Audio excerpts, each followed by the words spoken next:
Hi అండి, నేను మీ Devi. Welcome to my channel. ఈరోజు వీడియోలో మీకు టమాటాలతో ఒక టేస్టీ సైడ్ డిష్ రెసిపీని చూపించబోతున్నాను. మరి ఆ టేస్టీ సైడ్ డిష్ రెసిపీయే టమాటా నిలువ పచ్చడి. ఇది కేవలం రైస్కే కాదు, చపాతీ, రోటీ ఇంకా అన్ని రకాల టిఫిన్ ఐటమ్స్లోకి చాలా బాగుంటుంది. నా స్టైల్లో ఒకసారి ప్రిపేర్ చేసి చూడండి. త్రూఅవుట్ ఇయర్ మీరు ఆ ఫ్రెష్నెస్ని ఎంజాయ్ చేస్తారు. మరి ఎంతో టేస్టీగా ఉండే టమాటా పచ్చడిని పెట్టుకునే ఆ సింపుల్ ప్రాసెస్ ఏంటో ఈరోజు వీడియోలోకి వెళ్ళి మనం చూసేద్దాం. మరి టమాటా నిలువ పచ్చడి కోసం బాగా పండిన 2 కేజీల వరకు నిద్దగా ఉండే టమాటాలను తీసుకోండి. వీటిని శుభ్రంగా కడిగి ఎక్కడా తడి లేకుండా తుడిచి ఆరబెట్టుకున్న తర్వాత వీటిని ముక్కల్లాగా కట్ చేసుకోండి. ఈ ముక్కలు ఈ సైజులో ఉంటే సరిపోతాయి. వీడియోలో చూపిస్తున్న విధంగా చూడండి. మరి చిన్న ముక్కల్లాగా ఏమీ కట్ చేయాల్సిన అవసరం లేదు. మనం తీసుకున్న 2 కేజీల టమాటాల కోసం ఒక 1/4 కప్పు వరకు సాల్ట్, అలాగే కొద్దిగా పసుపు వేసేసి వీటన్నిటిని బాగా మిక్స్ చేసేయండి. మొత్తం ముక్కలన్నిటికీ పసుపు సాల్ట్ పట్టాలి. ఇలా మొత్తం మిక్స్ చేసుకున్న తర్వాత దీని మీద ఒక మూతను పెట్టేసి మధ్య మధ్యలో కలుపుకుంటూ ఒక 3 డేస్ వరకు ఊరబెట్టుకోండి. చూడండి, 3 రోజుల తర్వాత ముక్కలు మనకు బాగా ఊరిపోయాయి కదా. ఇప్పుడు ఈ టమాటా ముక్కల్ని జ్యూస్ని సెపరేట్ చేసేయాలి.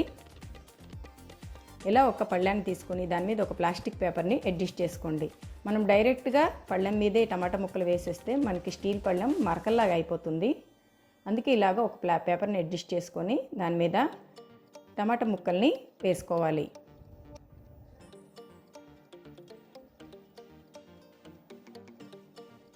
ఇలా పల్చగా పరిచేసుకోండి. ఇలా పెట్టుకున్న తర్వాత ఈ ముక్కల్ని పక్కన పెట్టేసుకొని మిగిలిపోయిన ఈ జ్యూస్లో 150 గ్రాముల వరకు చింతపండుని చక్కగా పిక్కలు అలాగే పక్కన ఉండే నారలు లాంటివి ఉంటాయి కదా, వాటన్నిటిని తీసేసి వీటిలో వేసేయండి. కొత్త చింతపండు అయితే తీసుకోండి, పాత చింతపండు తీసుకుంటే మనకు టేస్ట్ అనేది అంత బాగోదు. ఇలా ఈ ముక్కల్ని అలాగే ఆ జ్యూస్ని ఎండబెట్టేసుకోవాలి. ముక్కలు మనకు గలగలలాడినట్టు ఎండబెట్టుకోవాలి. చూసారు కదా వీడియోలో. ఇలా గలగలలాడినట్టు ఎండబెట్టుకున్న తర్వాత మనకు పళ్ళెం కూడా చక్కగా క్లియర్గా ఉంది. మనకి జ్యూస్ కూడా దగ్గరగా అయిపోయింది. అయితే ఈ జ్యూస్ని వీటన్నిటిని ముందే కలిపేసుకుంటే మనకి టమాటా ముక్కలు అనేవి మెత్తగా మిక్సీ అవ్వవు. మరి ఈజీగా ఎలా చేసుకోవాలో ఇప్పుడు చూపిస్తాను. తడి లేకుండా తుడుచుకున్న ఒక మిక్సర్ జార్ని తీసుకొని దాంట్లో ముందుగా మనం ఎండబెట్టుకున్న ముక్కల్ని వేసేసి ఒకసారి మిక్సీ పట్టేయండి. ఇలా అయితే మనకి ఈ ముక్కలు అనేవి చాలా చక్కగా మెత్తగా పౌడర్ లాగా మిక్సీ అయిపోతాయి. చూడండి, వీడియోలో చూపిస్తున్నాను కదా, చాలా చక్కగా అయిపోయింది. ఇప్పుడు ఈ పౌడర్లోనే మనం ఎండబెట్టి పెట్టుకున్న ఆ జ్యూస్ని కూడా వేసేసుకుందాం.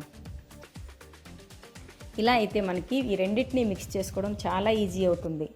అలా కాకుండా ముందుగానే మనం రుబ్బుకోవడం కష్టం అనిపించి రెండింటిని కలిపేసి రుబ్బేసిన తర్వాత చాలామంది ఎండబెడుతూ ఉంటారు. అలా చేయకండి. అలా అయితే ఫ్లేవర్ అనేది ఖచ్చితంగా తేడా వస్తుంది. ఇలా ఒకసారి చేసి చూడండి, చాలా బాగుంటుంది. మనకి ముక్కలు మెత్తగా అయిపోతాయి, అలాగే పచ్చడి కూడా ఫ్రెష్గా ఉంటుంది. చూడండి, మొత్తం మనకి చక్కగా మిక్సీ అయిపోయింది. ఇప్పుడు దీన్ని తాలింపు పెట్టుకుందాం. ఇలా ఒక కడాయిని పెట్టుకుని దాంట్లో 1 టేబుల్ స్పూన్ మెంతులు,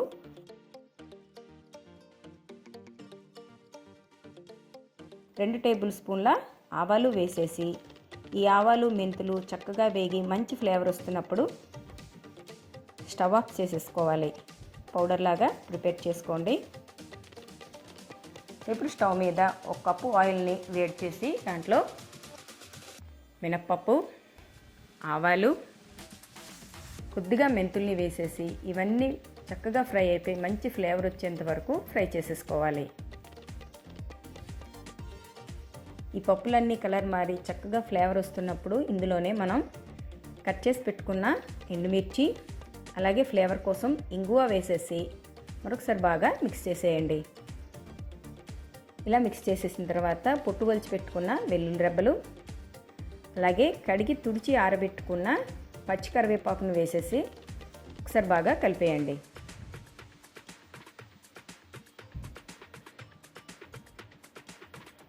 ఇప్పుడు ఇందులోనే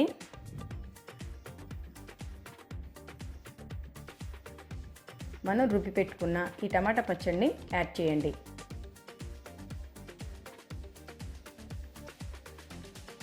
స్టవ్ సిమ్లో పెట్టుకున్న తర్వాత దీన్ని యాడ్ చేసుకోండి.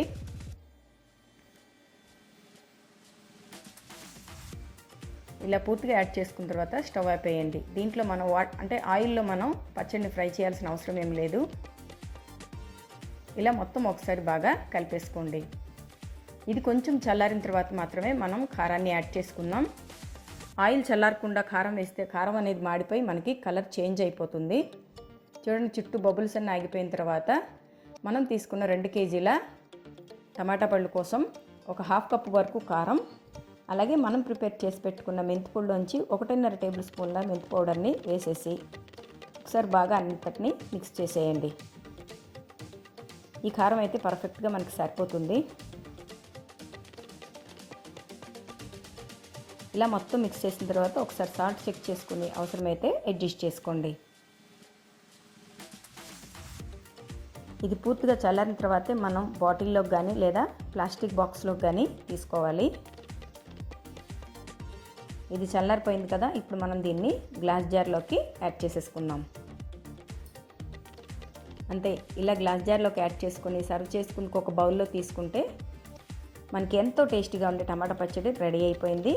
ఈ రెసిపీ మీకు నచ్చితే ఫ్రెండ్స్ తప్పకుండా షేర్ చేయండి. అలాగే మీకు ఎలా వచ్చిందనేది నాకు కామెంట్ చేయండి.